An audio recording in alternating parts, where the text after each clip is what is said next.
Bonjour à tous, Victor Luce, Pro PGA France et enseignant aux practices de l'étang blanc à Tos dans les Landes. Aujourd'hui, on va faire une petite comparaison entre deux sports, la boxe et le golf.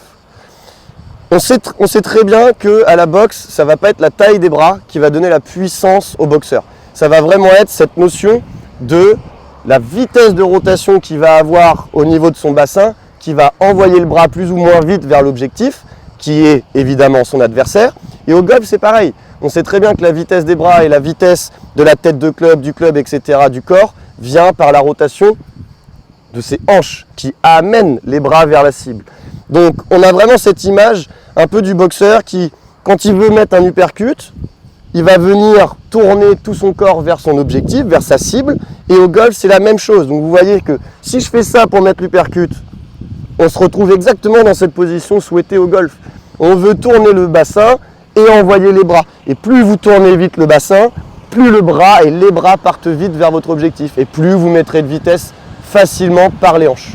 Voilà, c'était le conseil comparatif entre deux sports qui n'ont rien à voir, mais au final, on retrouve toujours un petit lien entre ces deux sports-là. Vous prenez le club, tac, vous allez monter le club ici, et là, vous allez vraiment vous concentrer sur que font vos hanches. Je suis ici, c'est mes hanches qui partent pour envoyer l'uppercut.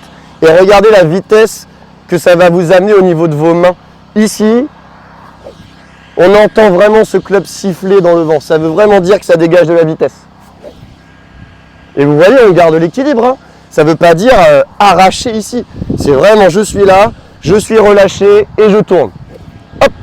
Et tout de suite, on vient se positionner au finish. Voilà, à bientôt. Merci Victor.